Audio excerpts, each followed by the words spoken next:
Bonjour à tous et bonjour à toutes.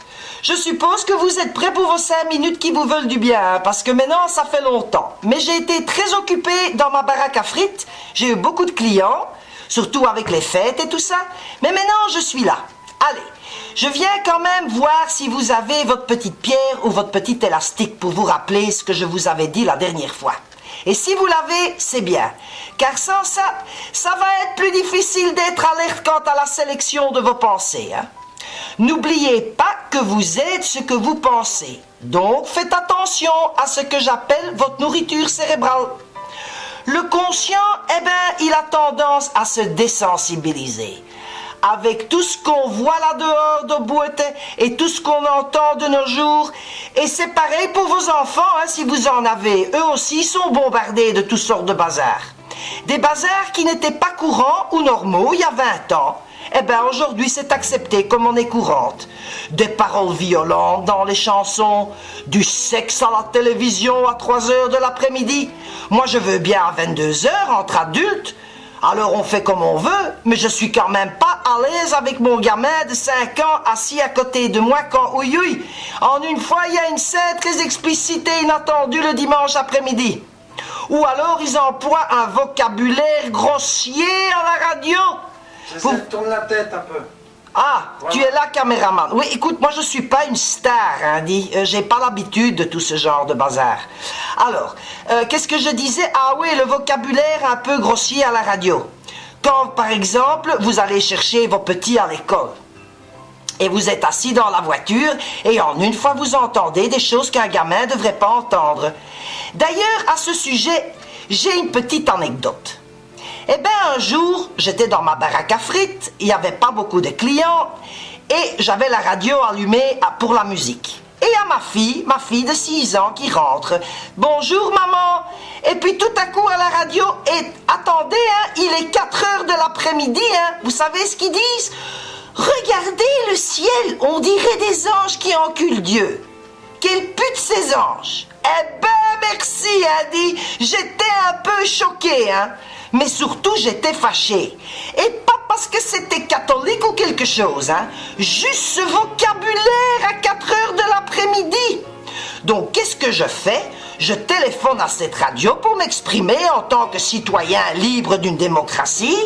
Ils m'ont vite remis à ma place en me disant qu'il plaignait ma fille, d'avoir une mère aussi coincée que moi. Et que je devais aller me faire soigner, à tomber par terre quand même. Donc, tout le monde trouve ça normal, sauf moi. Et c'est moi qui dois aller en psychanalyse. Ça, c'est ce que j'appelle devenir désensibilisé, si on trouve ça normal à 4 heures de l'après-midi. Si ça ne vous dérange pas, soit. Mais moi, je fais le choix de ne pas trouver ça bien. Et j'essaye d'être maintenant un peu plus sélective, d'écouter et de regarder des trucs plus gentils, plus légers, plus intéressants. Le plus important, c'est d'en être conscient. Et petit à petit, de par vous-même, vous allez changer vos choix. Au plus vous faites l'effort de moins juger, de moins critiquer, de moins vous plaindre, et que vous remplacez ça par du positif, au plus souvent une petite voix va venir vous prévenir et dire « Arrête, change ça ne te fait pas du bien !» Vous allez dire « Ça n'est pas facile de toujours remplacer par du positif quand tout va mal. » Ça c'est vrai, mais l'important est d'alors de se concentrer sur ce qu'on a plutôt que sur ce qu'on n'a pas.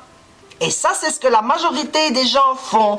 Ils se concentrent toujours sur ce qu'ils n'ont pas. Je n'ai pas ça, je devrais faire ça, mais c'est pas comme ça qu'il faut faire. Même si vous n'avez pas beaucoup, il y a quand même quelque chose qui va bien chez vous. Vous avez un toit et vous avez chaud l'hiver, c'est déjà mieux que beaucoup. Et il y en a de plus en plus des gens dans la rue. Hein. Moi, je les vois depuis ma baraque à frites. D'ailleurs, de temps en temps, je donne une fois un petit paquet parce que c'est pauvres gens et on en voit de plus en plus. Vous avez, par exemple, une vieille voiture et alors, elle roule à la voiture, elle a 4 pneus et il y a du chauffage dedans et la radio. Ça n'est quand même pas mal, non? Alors, vous n'avez pas de voiture? Eh ben, il y a les trains ou il y a les bus. Et c'est toujours mieux qu'à pied. Vous marchez, bougez, allez un peu voir dans un hôpital, vous allez vite dire merci. Vous mangez tous les jours? Enfin, la liste est longue des choses pour lesquelles on devrait quand même être plein de gratitude. Le problème, c'est qu'on prend tout cela pour dû. On veut toujours autre chose. Et plus. Et c'est possible. À condition d'abord d'être reconnaissant pour ce qu'on a. Et la raison est qu'on revient à la fameuse base dont laquelle j'ai parlé, la base, tout ce qu'il y a à l'intérieur, là, cette petite voix qui est au fond et qui vous attend. Cette base, cette petite voix au fond de vous, elle est là et elle attend que vous preniez la poussière, que vous nettoyez un peu toute cette négativité que vous ressentez et qui vous entoure. N'attendez pas que le monde ou les autres changent, C'est vous qui devez changer, votre vision des choses. Par exemple, il y a un type en voiture qui vous coupe la route. Et vous jurez, c'est un imbécile. Ou bien vous dites, il a peut-être une urgence. Pourquoi descendre de niveau et se mettre au sien? Si c'est pas par égoïsme pur qu'il vous a coupé la route, vous avez le choix. Vous avez toujours le choix de vos réactions au nom d'une pipe. Dédramatiser, on s'en fout de ce type. Ce n'est quand même pas lui qui va vous mettre de mauvaise humeur, non? Allez, un autre exemple. On passe devant vous à la caisse. Mieux vaut dire, désolé madame mais je pense que j'étais avant vous, Ou alors, laisser faire et se dire, moi, je suis pas comme ça. Faut être fort parfois, pour laisser aller. La colère, c'est pour les faibles finalement, pour des gens qui ne se maîtrisent pas. Alors, vous voulez vous améliorer, il faut passer par là. Et un jour, le brouillard qui empêche l'arrivée du soleil va se dissiper, car vous vous êtes ouvert. Votre base respire et attire plus de positif que de négatif. Allez, à la prochaine, j'ai du monde à la baraque à frites. Salut!